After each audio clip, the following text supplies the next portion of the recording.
Awesome, let's get started. So my name is Connie and this is Justin and we're the Microsoft Campus Reps. So today we're going to be talking to you about machine learning in Azure. Oh, yes. Could you speak up? Oh yeah, sure. Is this okay? Awesome. So today we're going to be talking to you a little bit about machine learning in Azure. And I know a lot of you have different levels of exposure, so we're going to start with sort of a primer about machine learning. And then we're going to have a talk next month where we kind of go into the more nitty-gritty aspects of it using Azure. So in the meantime, you guys can use this code to do basically whatever you want. There's a wealth of information as well as demos that are already online. And I can also help you guys set up some simple projects if that's something you're interested in. So essentially, Azure is Microsoft's cloud system. So if you know what Amazon's AWS is, Azure is sort of like the Microsoft equivalent of that. And I like to say it's a little bit better, but I might be biased. So specifically, Azure is used a lot for ML work because it's a very efficient cloud system and also it has a lot of algorithms that are pre-built in. So essentially, it takes the guesswork out of doing ML for some people who might not have the experience they need to implement it themselves. So let's kind of go into our ML primer. So I know a lot of you are on different pages, but let's just try to get everyone on somewhat of the same page before we move on to things that are more complicated.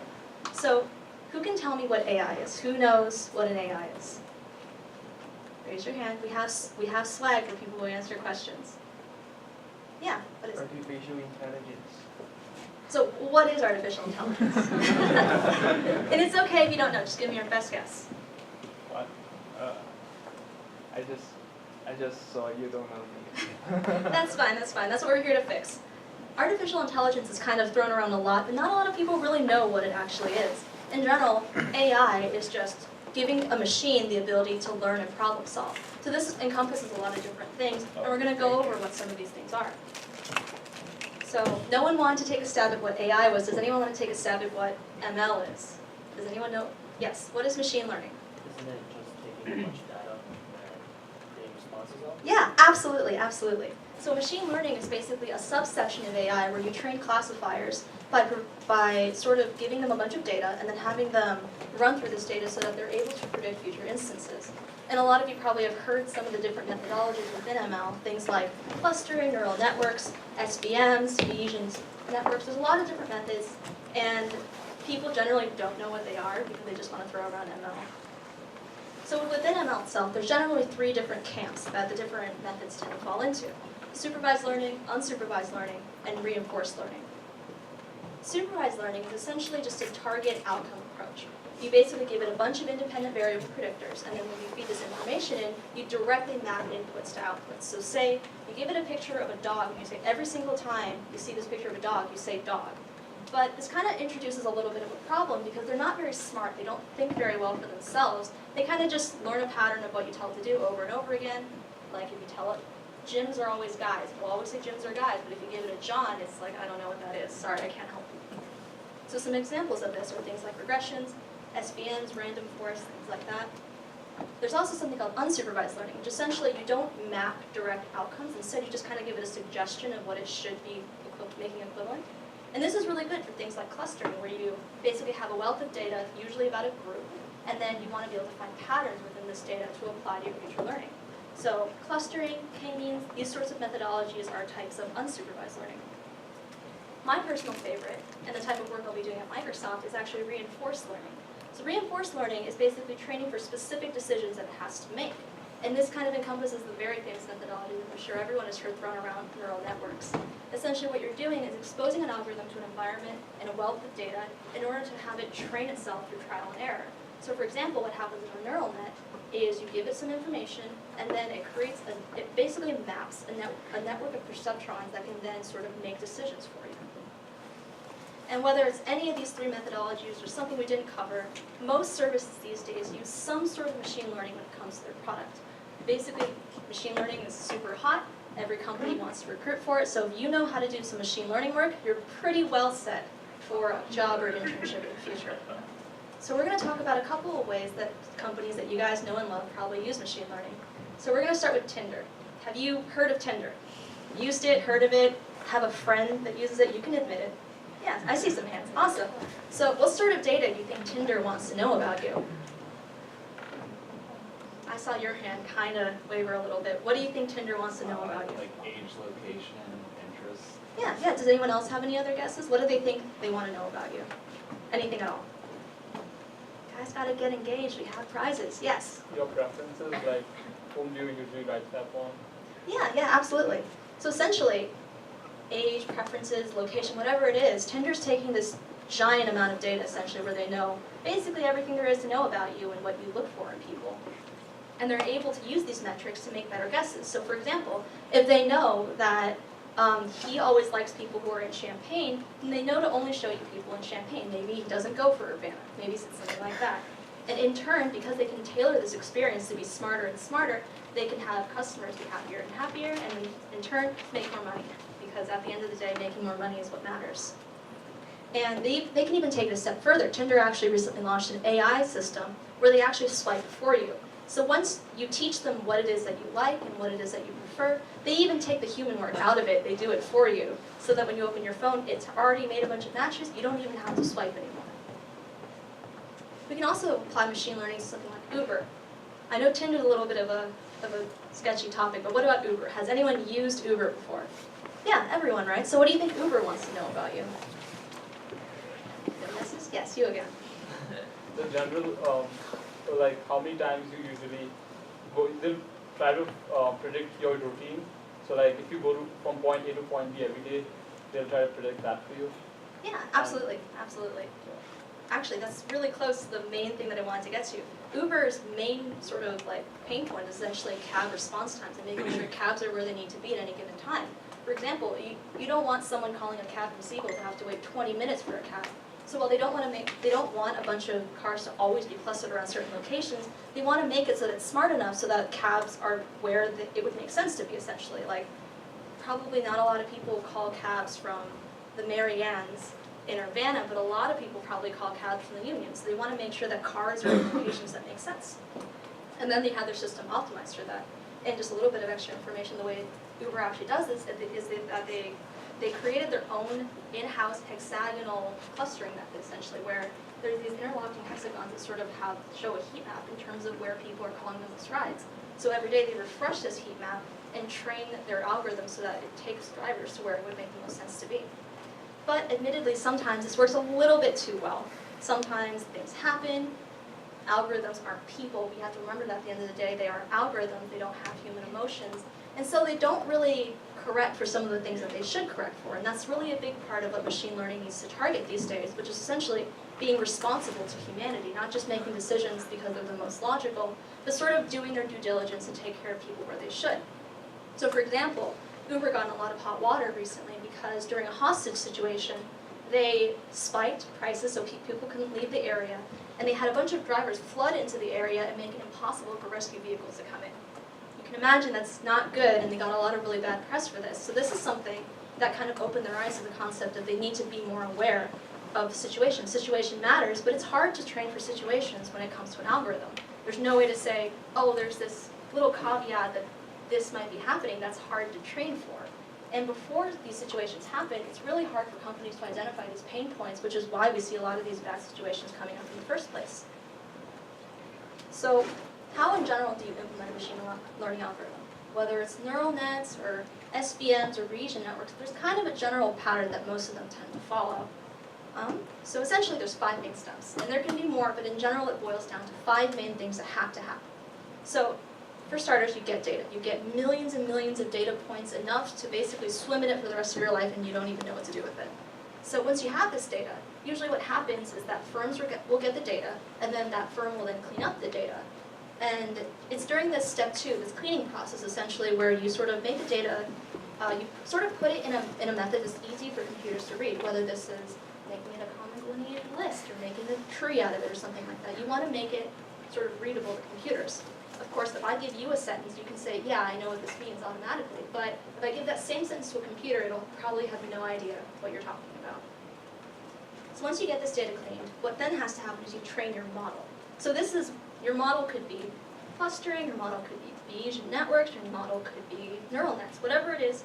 At this point, you give this data to your model, and then it continuously learns off of this model. And usually the data that you feed into it is already sort of primed for learning. So essentially what it'll do is it'll already give some sort of pattern recognition. So say you're trying to train a model to see how likely it was for someone to die on the Titanic. Well, the data you fed into it would have had things like what class they were in, their income, maybe what part of the shift they stayed in. And it's in this model where it starts to see the different patterns. Maybe people living on the first floor were more likely to get out. Maybe people in first class or third class were more likely to get off the boat. So it'll start to see patterns like that and be able to recognize them. In step 4, what happens is you feed data that's very much like the data you got in step 1, but it's missing the sort of discerning variable. It doesn't say whether they survived or not. If you can tell this model that you just trained, okay, I have a passenger named Jim, he was in first class, he lived on the first floor, like what are his likelihoods of surviving? Well, your model will be able to look at it and say, okay, 50% of all the first class passengers survived, 90% of everyone on the first floor survived, so I'm going to give some percentage to say that Jim made it off the ship. And you test it over and over again to see if it's correct. And then what you do is you want to put it into that 5th category where you feed it more data, and you sort of correct for the overcorrecting, you sort of give it more data in places where it might be making mistakes, and you just in general make it better and better and better. So at this point, does anyone have any questions, maybe about any of these steps right now? I know it's a lot of information to take in, but some of you might be ML geniuses. So, any questions? No? Okay, sure. So, we only have until 7:30, and we're running a little bit low on time, so we really quickly want to give out some of these prizes. You can probably see that huge razor bundle, which one of you is going to be leaving with, along with some shirts, a couple stickers, socks, things like that. So I want to ask you guys a couple questions. I know you guys don't like to talk, but prizes are cool. Please talk. So, can someone raise their hand for a shirt and tell me 3 machine learning methodologies in which associated with supervised? I'll give you guys a freebie. It doesn't even have to be supervised. Someone just tell me 3 methodologies. Yes? Taking is clustering, decision trees.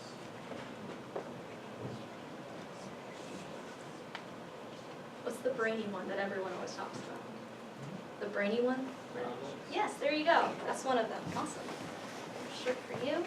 So someone else, how might you use the cloud for a machine learning project? Yes, you in the back. With the cloud, it's really easy to have multiple devices all looking up for the same thing, so it's really easy for you to mask a large amount of data. Yeah, absolutely, absolutely. So, good answer. He'll get you a shirt. Finally, you guys can make my job a little bit easier. When I go work at Microsoft, what's something that I should machine learning while I'm at work? What would be interesting to have Microsoft use machine learning on? I think I saw your hand first.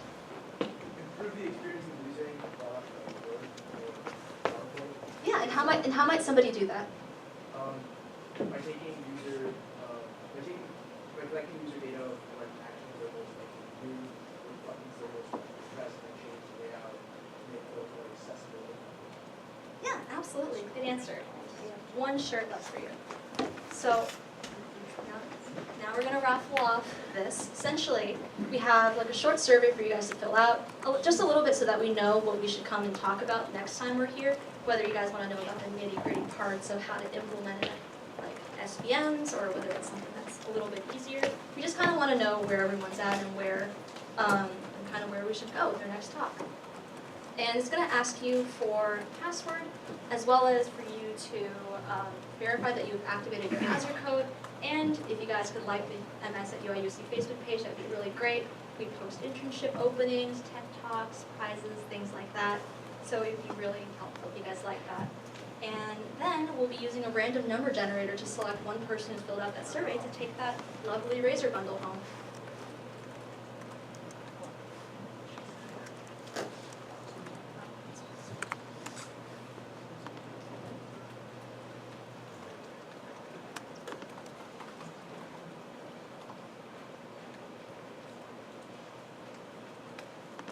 And while you guys are doing that, I do want to note that Microsoft is still taking internship applications for the year. So if you have a resume on you, you can give it to me, or you can do the dreaded apply online thing if you don't have it. But please apply. We love UIUC people. Yes. Password? Oh, it's Master Chief. Is that one word? It doesn't matter. It's just to make sure that someone who's not in the room can't really fill this out. Yeah, so. What if you don't have Facebook? For you, we'll make an exception. You're fine.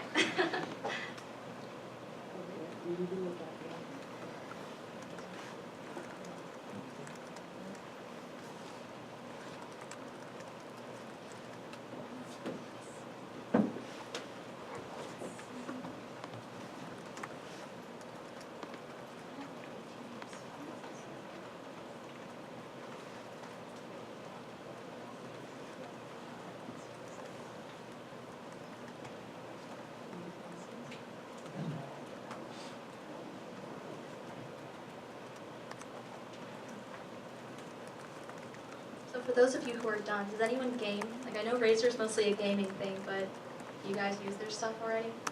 Yeah, I have a Razer laptop. I really like it.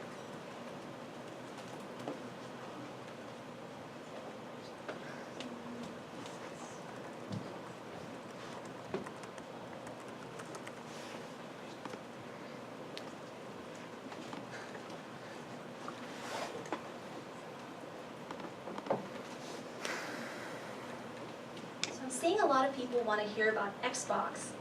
If we held a talk essentially where we raffled off an Xbox, would that incentivize you to bring your friends and come hear about the cool stuff happening there? No, we have a lot of budget and you guys aren't making it very easy for us to spend it.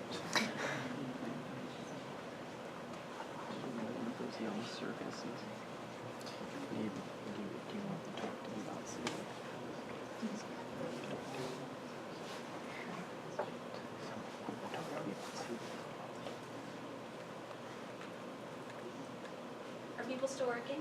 Is everyone done? Okay, raise your hand if you're not done. Oh, Master Chief. Master Chief. Huh? Doesn't matter. Just spell it however you want. Looks like we have, let's see, how many people are on the survey? 60 people. Alright, is everyone done now? So we can run the random number generator. Yeah? Okay, awesome. Let's see, 63 people. Let's just go with, I think it doesn't start on line 1. It starts on line 2. Okay, 5 to 63. Okay. Okay. Alright, 54. Who is number 54? Connor Pig. Awesome. Here, that's yours. Take it home.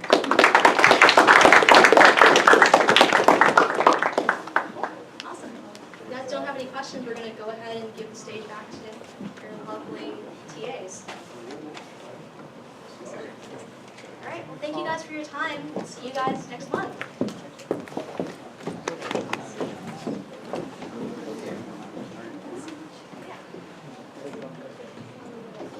Oh, we have a pair of socks left. Does anyone want it? We have one pair of socks left. You want it? Oh, yeah, here. Here you go. It's all yours. Here you go. Awesome.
Okay, we're gonna start with React. So if you were here for Microsoft and you want to leave now, go ahead, because we're gonna get started. So, yeah.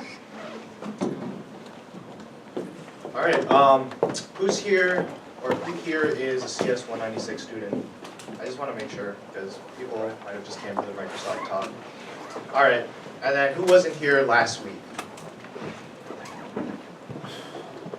All right, some of you are lying because there wasn't this many people last week, but all right. So last week we talked about HTML, CSS, and some bait.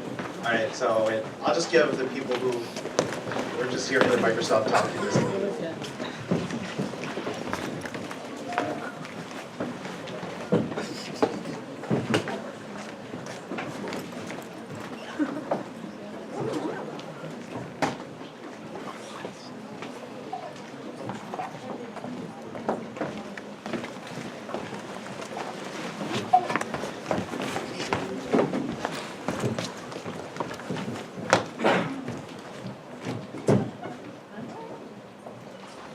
Alright, it looks like we only have CS 196 people left. Alright, so last week I talked about HTML, CSS, and some basic JavaScript.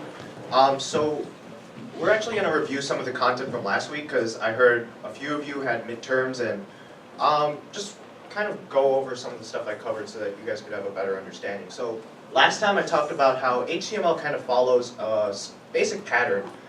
You have a tag name, followed by some property and value key pairs that you can put in there. And then you kind of close off the tag with a /, and then anything in between the two tags is your actual content. I also talked about the syntax of CSS, which is, again, how you style HTML elements so your websites look nice. And these kind of look like this, where you have a selector with an open brace, and then a lot of key value pairs that are the style property you want to edit, and the value they have to take. So this is actually an example of something we learned last week, where pretty much we set a division and give it a property called class and called it container. And basically what this is doing is just making a division and then setting the width of that to 500 pixels. And last week we also learned about how JavaScript has pretty much the same functionality as any other programming language like Python or Java. However, it does have additional functionality, which is why JavaScript is used for front-end web development. So we talked about how JavaScript opens up the document object model and allows you to edit HTML through JavaScript. So here is an example of how we could edit an HTML tag with the ID title. So what this would do is target an HTML element with the ID title and then set the inner HTML to introduction to React. So since I kind of gone over pretty much the gist of what happened last week, let's go ahead and talk about React. So let's start with what is React. So Facebook, the people who actually first started developing React, defines React as a JavaScript framework for building user interfaces. So let's start talking about what a framework actually is, though. So you guys might have not covered this in CS 125, but there's a lot of open source projects and libraries and frameworks on GitHub or anywhere else where you can just kind of download other people's code and use it in your own projects to make your life easier. So there's a lot of JavaScript frameworks out there. There's jQuery, there's AngularJS, there's all of these other frameworks, but a lot of them fall into this problem where your code can just become a mess. And React kind of just brings object-oriented practices into JavaScript so that your code follows simple style, pretty much just so your code stays neat and consistent. So here's what we're covering today with respect to React. So first we're going to start off with covering a little bit more JavaScript. I didn't quite cover all of what JavaScript has to offer last lecture, so we're going to cover a little bit more advanced features in JavaScript. Then we'll talk about basic JSX. JSX is a syntax extension to JavaScript, which allows you to add HTML-looking code to your JavaScript, and it just makes your life a lot easier with React. Then we'll talk about React components. So React components are the equivalent of Java classes. So, like I said, React brings object-oriented programming to front-end web development. So what this means is that you pretty much have all you could do, or it's analogous to how you could make classes in Java using object-oriented programming. Then I'll close off by talking about state and props, which is kind of like having public properties on classes and also, what's it called? Passing in parameters into classes so you could have specialized classes or class instances. So let's start by talking about JavaScript classes. So this probably looks very similar to how Java has classes set up. So you use the keyword class to define the class, followed by the class name. So here we're defining a class called dog, and then it extends a superclass called animal. Then instead of having a function or a method called dog via a constructor, JavaScript just has a keyword called constructor to define that.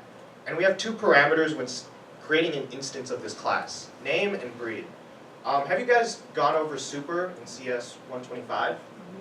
Okay, so you guys all understand what that is. So super in JavaScript pretty much does the exact same thing as it does in Java. It passes parameters in a child class to its parent class.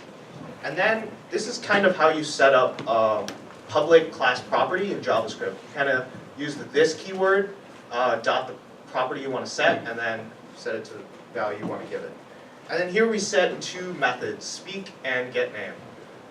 So on the right-hand side, you could see this is how we would create an instance of this class. It's pretty much exactly the same as it is in Java. Use the new keyword, the name of the class, followed by all the parameters you need to set. So can anyone tell me what mydog.speak would do?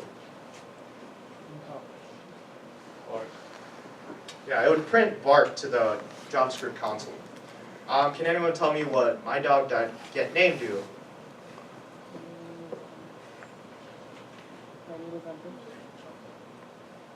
My dog's name. Yeah. So these are really simple examples. So this last one, what do you guys think? So name is, well, you can't see the implementation, but let's assume that in the parent class animal, there is like a statement, this dot name equals the past name.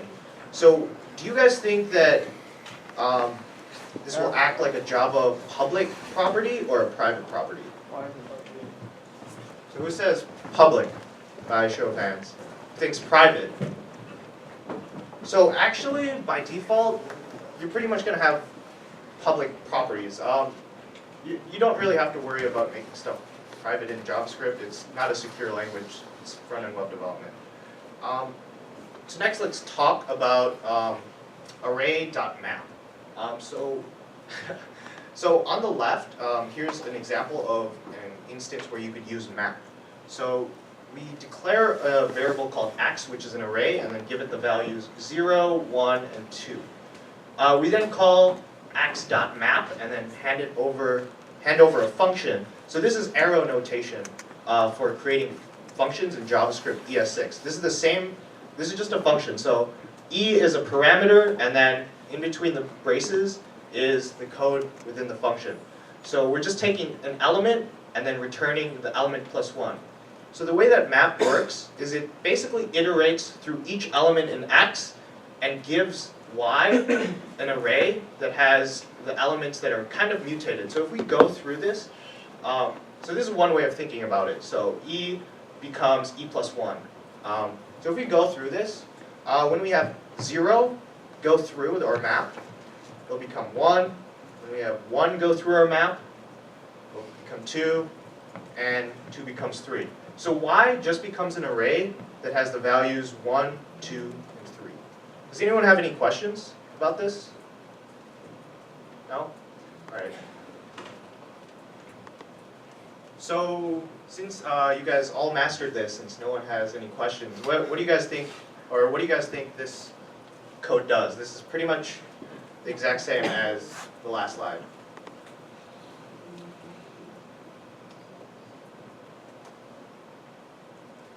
Anybody?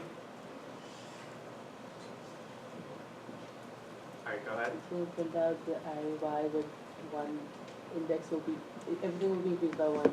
Yeah. So yeah, this is exactly like the last example. It'll just increase everything by 1.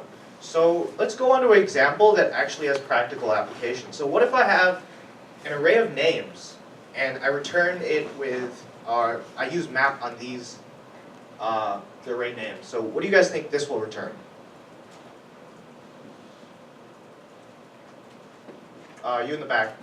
It'll just return the array except with hello James and hello Larry.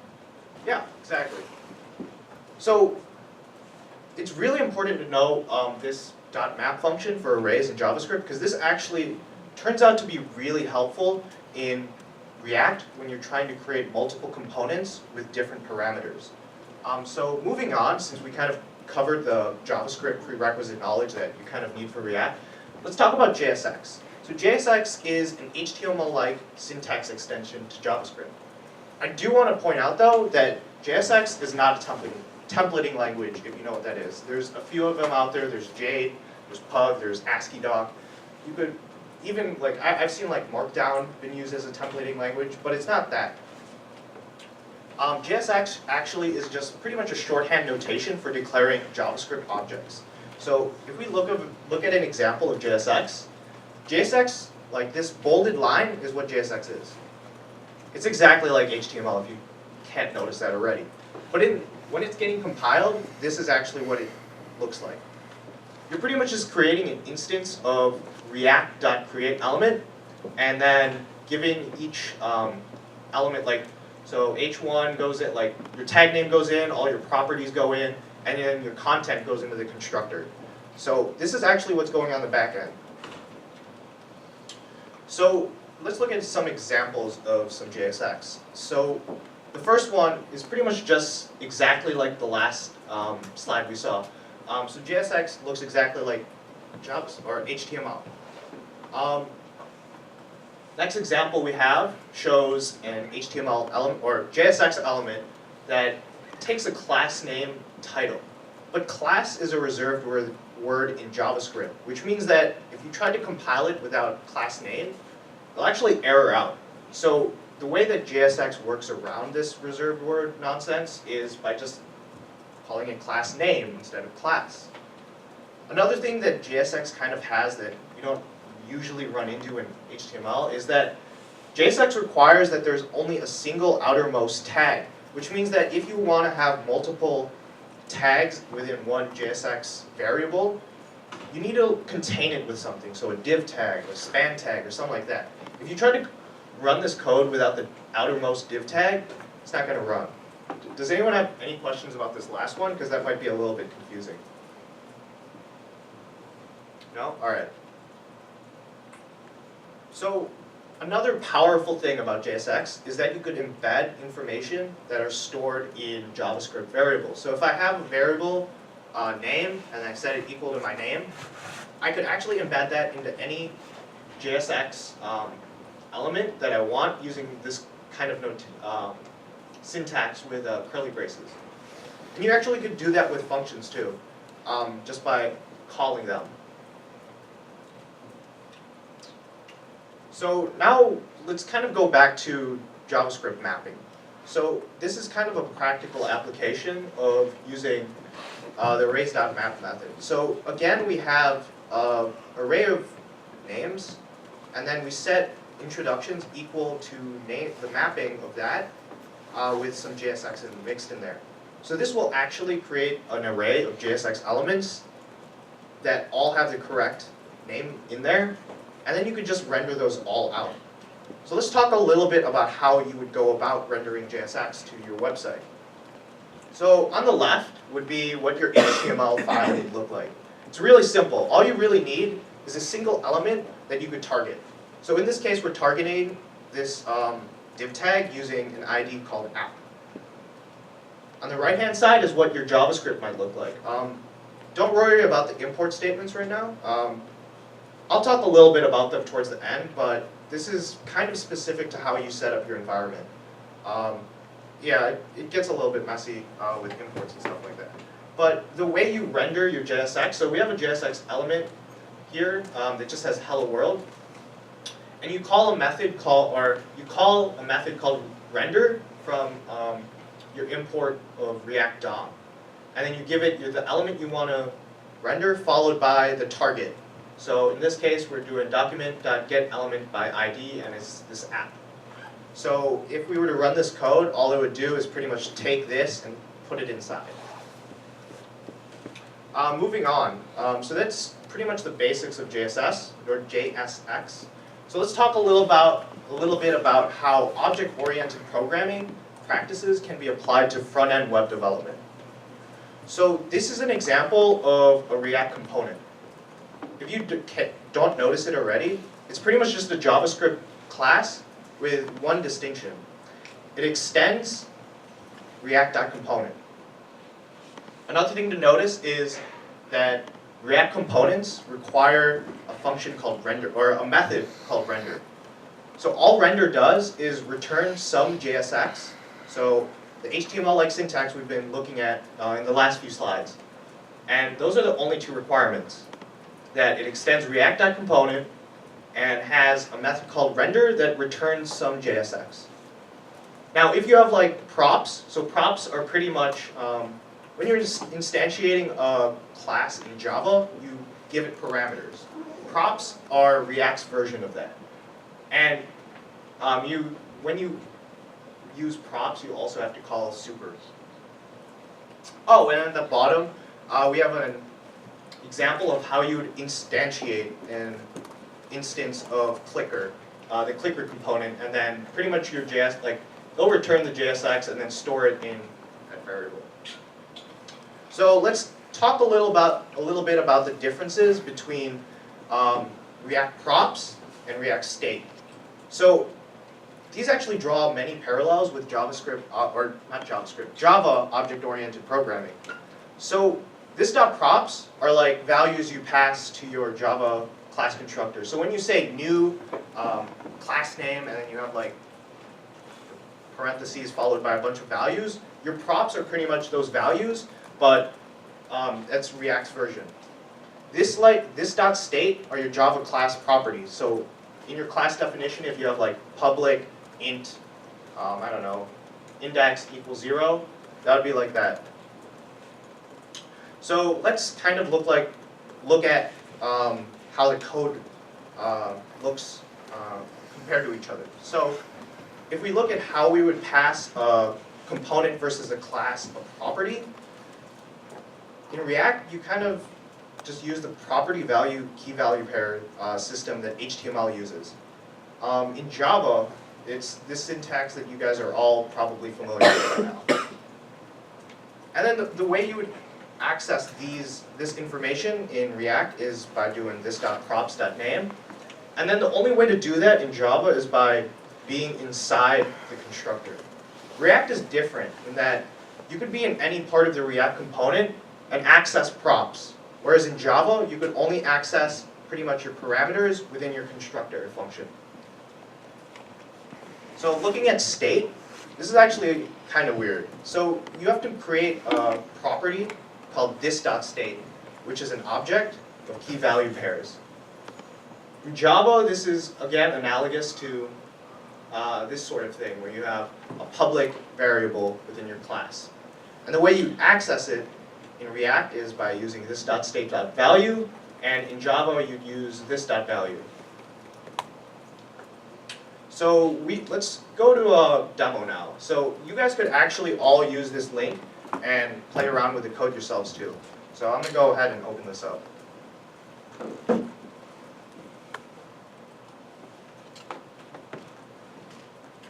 I'll keep this slide up for a little bit so you guys could open it up if you want.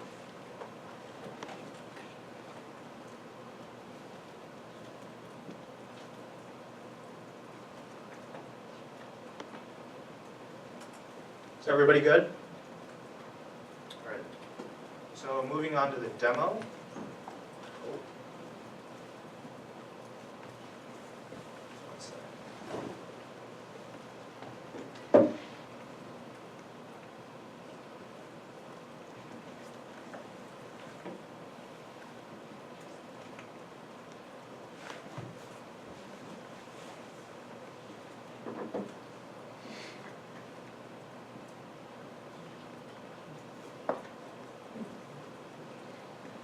Alright, yeah, I just had weird links. Alright, so everyone has a project called Basic Demo, right? Okay. So let me make this a little bit bigger so you guys can all see. Alright, so like I said, your HTML looks very simple. You pretty much only have one element with the ID app.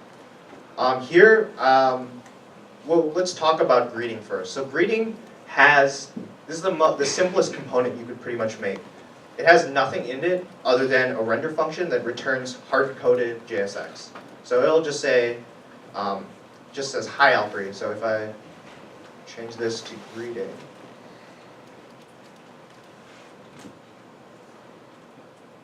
it'll just say hi Alfred. And since components are pretty much object-oriented in that you could create multiple instances of it, I could go ahead and copy-paste this, and then we'll just see that hi Alfred appears on the screen multiple times.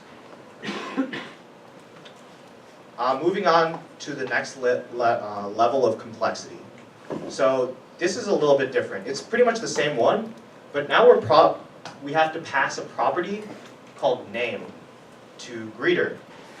So the way we do that is by using the same HTML property value sort of system we have. So if I do name and then equal that to, I don't know, Phil.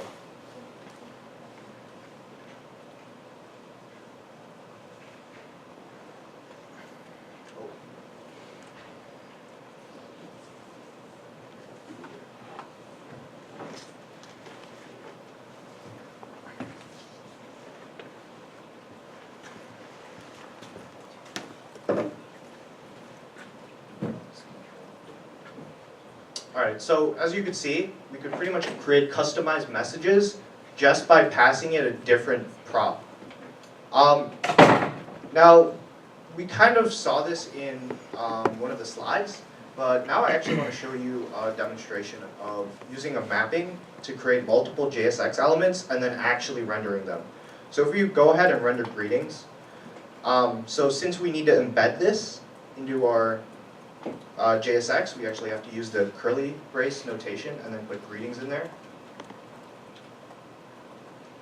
And then we'll see that each person in this array down here has a personalized message. So this could be applied to pretty much anything that you have to make multiple instances of, and each one has to have specialized, but there's pretty much structure to each one. Alright.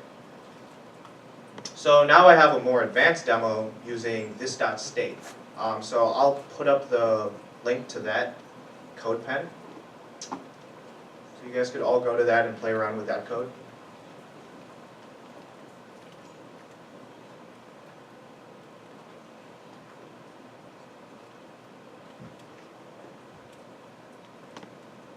Is everybody good?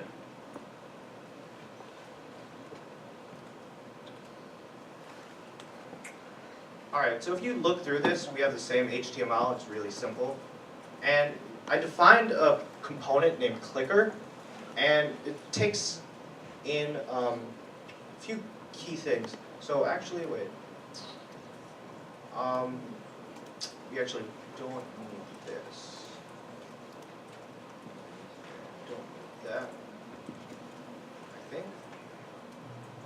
Oh, I guess we do need it. Alright, so, okay. So, as you can see, it declares a state variable named value and sets it equal to 0 when this is instantiated. We also declare a method called handleClick, which pretty much just increments the value of state by 1. So React actually has a specialized method for updating state. So if I try to do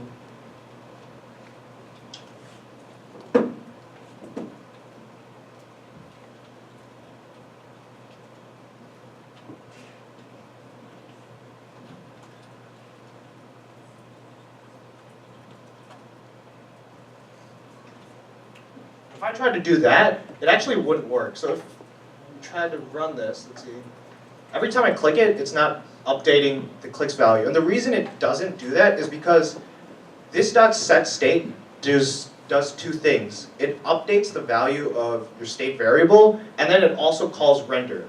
Render is actually what updates the HTML that's rendered out in your web browser. Whereas this .state.value only updates the value in your class and does nothing else. So you really need to have, or I should say, you should really use this .setState.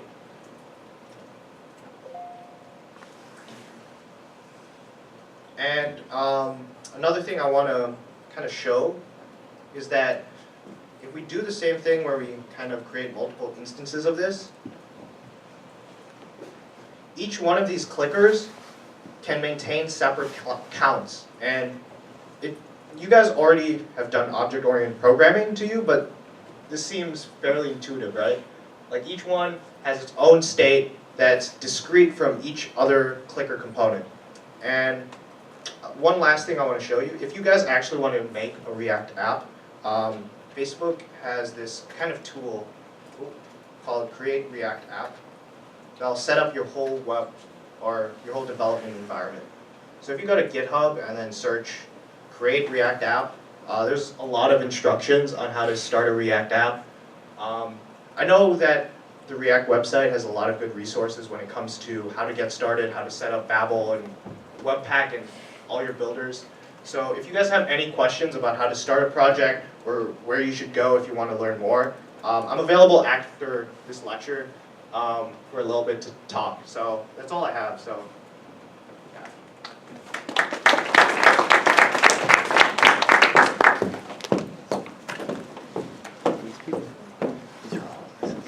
Okay, so that's almost all we have for you. Actually, there's one more thing. We didn't really go over announcements or attendance, so we need to do those things first. Hold on just a sec.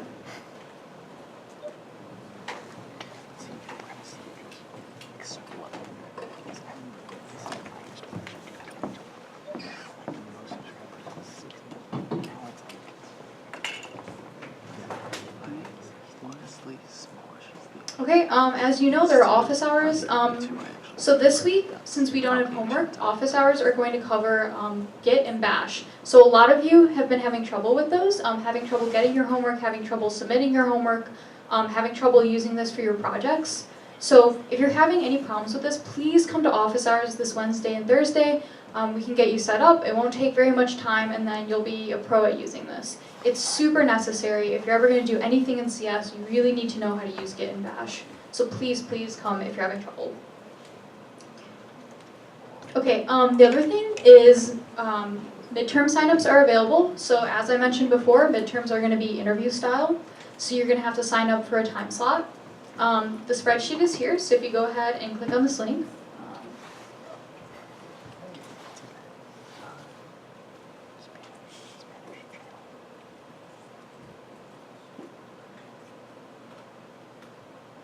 You can see sign up. So we have staff signed up. Hold on just a sec. Okay, so we have staff signed up, and then we have student spots. So just sign up for any spot that you're available for. Yeah, so go ahead and do that now, just so we can see. Yeah, sorry about that. Hold on. Here you go. And so we'll just take a couple of minutes and do that.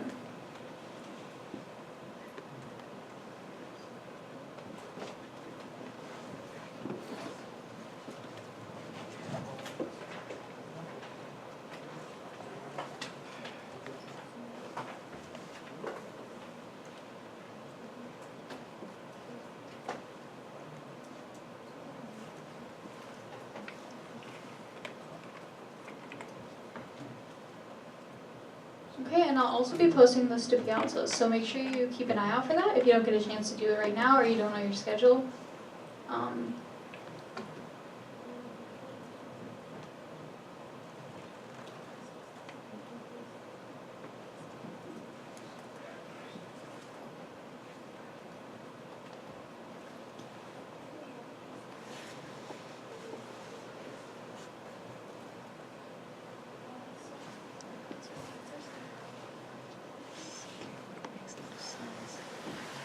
probably use that net ID or. Yeah, you can put your name and your net ID. That would be the most convenient.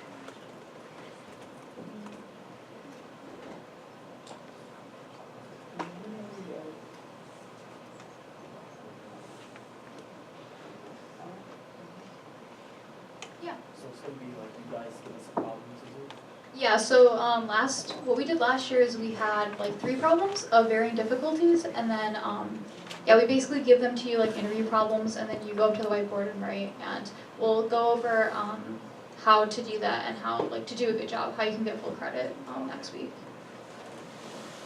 But basically, if you want to start preparing or something, just looking over the homework problems, maybe looking up some problems online. And just trying to walk through them and think out loud. So talk to yourself, basically. Talk to yourself, write it out, because it's really important that you explain your reasoning. So, yeah. Any other questions about it? Okay. So as you guys are finishing that up, the last thing we need to do is attendance. So if you go to Relate, you should be able to take the attendance quiz for today.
Okay, so as soon as you guys are finished with this, you can go. That's all we have for this week. We'll see you next week, and we'll discuss some more midterm stuff, and we'll have the next homework out. So yeah. All right, see you next week. Oh my God, he's mad. Are you 21? Yeah.